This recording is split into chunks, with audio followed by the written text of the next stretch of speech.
ඒ අනුව කිඩ්මා පෙර පාසල වෙනුවෙන් මා ඉතාමත්ම ගෞරවයෙන් යුක්තව ආරාධනා කර සිටිනවා ආබාධිත විශේෂඥ මනෝපදේශක ළමා ආරක්ෂක විශේෂඥ නාට්‍ය හා නර්තන චලන චිකිත්සක විශේෂ අධ්‍යාපන ගුරු වෛද්‍ය සුලීෂා පෙරේරා මැතිණියට ඉතාමත් ගෞරවයෙන් ආරාධනා කර සිටිනවා අද දවසේදී කිඩ්මා ප්‍රසංගය ආමන්ත්‍රණය කරන්නට.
අයිබෝවන් සුබ දවසක්. ඇත්තටම කියනවා නම් මේ කිඩ්මා පෙර පාසලේ විදුහල්පතිතුමා මනුෂ්‍ය මහත්මයා මම අවුරුදු ගානක ඉඳලා දන්න මහත්මයෙක්. මම වෘත්තීමය වශයෙන් ආබාධිතතා සම්බන්ධයෙන් විශේෂඥවරියක් විදිහට ශ්‍රී ලංකා යුද හමුදාවේ සේවය කරනවා. සිවිල් විශේෂඥවරියක් විදිහට. ඊට අමතරව ජාතික ළමා ආරක්ෂක අධිකාරියේ 1.9.2.9 ළමා උපකාරක සේවාවේ හිටපු මනෝ චිකිත්සකවරියක් වගේම සයිකොලොජිස්ට් කෙනෙක්. ඊට අමතරව මම විශේෂ අධ්‍යාපනය පිළිබඳ ගුරුවරියක්. එතකොට පන්ති කාමර ඇතුලේ ඉන්නේ සාමාන්‍ය වැඩ කටයුතු කරන දරුවෝ විතරක් නෙමෙයි.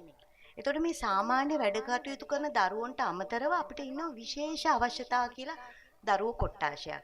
මේ වගේ වැඩසටහනක කතාවක් කරන්න මම ඇත්තටම අකමැතියි. මොකද මෙතනට එන්නේ දරුවෝන්ගේ අම්මලා තාත්තලා වැඩිහිටියෝ දරුවෝන්ගේ නැටුම් බලන්න. ඒ වගේම දරුවෝ ගොඩාක් මහන්සි වෙලා සූදානම් වෙලා ඉන්නවා ඒගොල්ලන්ගේ නර්තනයන් ඉදිරිපත් කරන්න. නමුත් අපිට මේ ඕගොල්ලෝ ඊළඟ තියෙන ස්ටෙප් එක ඊළඟ පියවර තමයි මේගොල්ලෝ උසස් අධ්‍යාපන කටයුතු සඳහා ද්විතීය අධ්‍යාපනය සඳහා මේ යොමු වෙන කාලේ.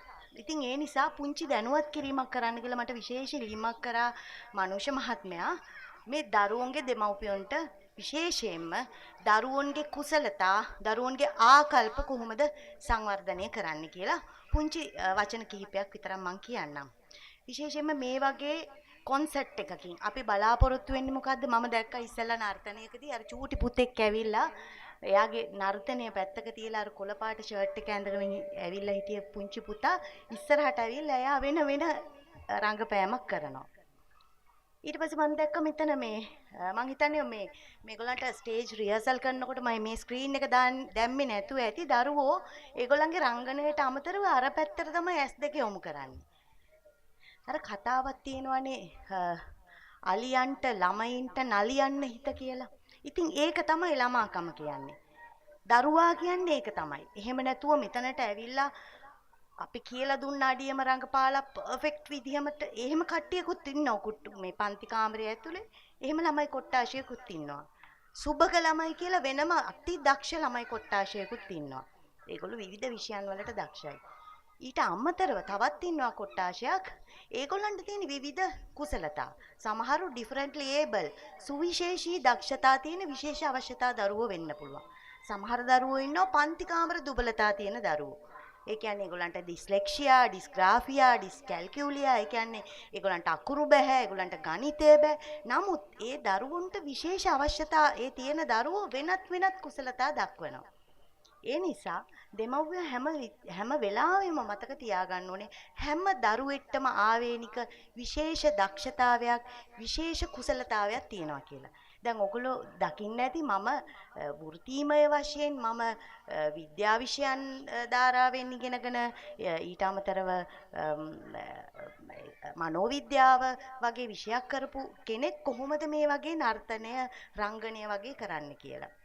ඒ මොකද අපි ළමා කාලේදී මගේ ඊටාම කුඩා කාලේදී මම නර්තනය, රංගනය වගේම ක්‍රීඩාවට අපි ගොඩාක් යොමු වෙච්ච අය.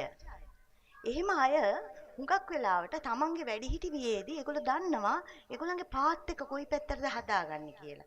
ඒ හින්දා දෙමව්පියන්ගෙන් ඉල්ලීමක් කරන්න තියෙනවා. දරුවන්ගේ කුසලතා සංවර්ධනය කියන්නේ විෂය මාලාව විතරක් නෙමෙයි. කරිකියුලම් එක විතරක් නෙමෙයි. දරුවන්ට ඊට වැඩිය දෙයක් හැමතිස්සෙම දෙන්න. දරුවන්ට කොච්චර නැටුම් ඉගැන්නුවත්, කොච්චර ඩ්‍රාමා ඉගැන්නුවත්, නිවේදන වෘත්තීන් වලට මොන තරම් බාහිර කටයුතු වලට යෙදෙව්වත් දරුවන්ට ඕනෑම තත්වයකට මුහුණ දීමේ හැකියාව ඇති දරුවෝ තමයි අපි බිහි කරන්න ඕනේ. ඒකට හේතුව මම කියන්නේ ගොඩක් වෙලාවට මම ජාතික ළමා ආරක්ෂක අධිකාරියේ 192 ළමා උපකාරක සේවාවේ පැමිණිලි 1000 ගාණක් අරගත්තු ඔෆිසර් කෙනෙක්. පැමිණිලි 1000 ගාණක්. මේ එකක් දෙකක් නෙමෙයි. ඕගොල්ලෝ දකින්න සමහර ලංකාව ඇතුළේ තියෙන විශාල බරපතල ප්‍රශ්න, ඕගොල්ලන්ට අදාහ ගන්න බැරි දරුවන්ගේ අපයෝජන, දූෂණ, ඒ වගේ දේවල් මම පැමිණිලි 1000 ගාණක් අරන් තියෙනවා. ඒ හැම අවස්ථාවකදීම මම දැකපු දෙයක් තමයි, විශේෂඥවරියක් විදිහට මම දැකපු දෙයක් තමයි හැමදේම ආකල්ප සංවර්ධනය කරනවා, කුසලතා සංවර්ධනය කරනවා. සමහර වෙලාවට අම්මලට බෑ ඕනෑම අවස්ථාවකට මුහුණ දීමේ හැකියාව ඇති දරුවෙක් බිහි කරන්න. ඕනෑම අවස්ථාවකට සිටුේෂන් හැන්ඩලින් දරුවෙක් බිහි කරන්න. ඒ සිටුේෂන් එකට මුහුණ දෙන්න පුළුවන් දරුවෙක්. හැම පරාජයක් අවසානයේදීම නැගී හිටින්න පුළුවන් දරුවෙක් ඇති කරන්න. ඒක තමයි අවශ්‍ය වෙන්නේ. ඊට අමතරව අපි අපයෝජනයට ලක් නොවී සිටින්නේ කොහොමද? හිංසනයට ලක් නොවී සිටින්නේ කොහොමද? ඒ වගේ දේවලුත් අපිට දරුවන්ට උගන්වන්න පුළුවන්. ඉතින් දීර්ඝව කතා කරන්නේ අර චූටි දරුවෝ ආවම මං හිතනවා මෙතනින් එහාට කොන්සර්ට් එකේ විවිධාංග ඉදිරිපත් කරනකොට දරුවෝ දිහා පොසිටිව් බලන්න. ඒ දරුවෝ ඒගොල්ලන්ගේ ලෝකේ හරි වෙනස්. ඒගොල්ලෝ දකින්නේ මෙතන ඒගොල්ලන්ට විශාල ප්‍රේක්ෂකාගාරයක් හම්බෙලා තියෙනවා. අර කොන්සර්ට් එකේ උගන්වපු එක ඒගොල්ලන්ට අමතක වෙනවා. ඒක තමයි ළමාකම කියන්නේ. ඒක එන්ජොයි කරන්න. ඒකෙන් අපි සතුටු වෙමු. ඒ දරුවන්ගේ කුසලතා දැකලා. ඉතින් මට කියන්න තියෙන්නේ මනුෂ්‍ය මහත්මයාගේ මේ පෙර පාසලේ ඇත්තටම කියන්න ඕනේ මගේ හැම වැඩසටහනකටම මම ජාතික අධ්‍යාපන ආයතනයේ කරන වැඩසටහන් වලට ඒ වගේම ළමා ආරක්ෂක අධිකාරියේ ඒ වගේම මගේ සාමාන්‍ය මම කරන හැම වැඩසටහනකටම මේ මනුෂ්‍ය මහත්මයා හැමදාම ඇවිල්ලා සම්බන්ධ වෙනවා එයා අප්ඩේට් වෙනවා ඒවා එයාගේ ගුරුවරියන් හා බෙදලා දෙනවා. ඉතින් එහෙම තමයි වෙන්න ඕනේ. අපි නව ලෝකෙට පිවිසෙනවා නම් අපි යාවත් කාලීන වෙන්න ඕනේ. අප්ඩේට් වෙන්න ඕනේ. ඉතින් ඒ වගේ හොඳ පෙර පාසලකට මේ වගේ ආරාධනයක් ලැබිච්ච එක ගැන මනුෂ්‍ය මහත්මයා ඇතුළු ආශා සොයුරිය මගේ හිතවතිය. ඉතින් ඒ නිසා මම ඔබ දෙපළටම ස්තුතිවන්ත වෙනවා. මම වැඩි කතා කරන්නේ නැහැ. මොකද දරුවෝ බලන් ඉන්න ආසාවෙන් කොන්සර්ට් එකක් තියෙනකම් මම නම් හරිම ආසයි ළමයින්ගේ කොන්සර්ට් වලට යන්න. මම හැමදාම හැම කොන්සර්ට් එකකම ඉවර වෙනකම් ඉන්නවා. මොකද ඒක මගේ කාර්යබහුල ජීවිතේ සහ ස්ට්‍රෙස්ෆුල් ලයිෆ් එකේ මට හරිම සතුටක් මේ දරුවෝන්ගේ මේ දේවල් බලන්න.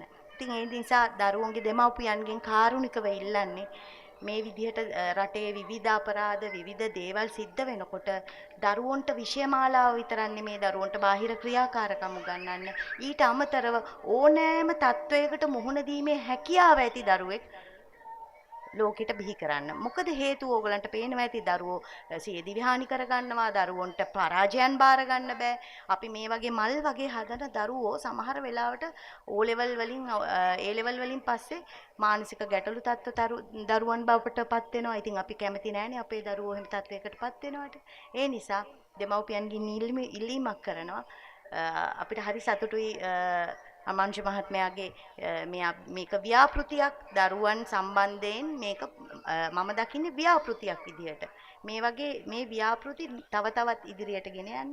ඒ වගේම මේ දෙමව්පියන්ට මේ ඇවිල්ලා ඉන්න පුංචි පොඩිත්තන්ට ඔයගලන්ගේ ඉදිරි කටයුතු සාර්ථක වෙන්න කියලා ඒ වගේම මෙතන නර්තනයට බලන් ඉන්න පුංචි දරුවන්ට ඒගොල්ලන්ගේ කටයුතු සාර්ථක වෙන්න කියලා මම ප්‍රාර්ථනා කරනවා. බොහොම ස්තුතියි.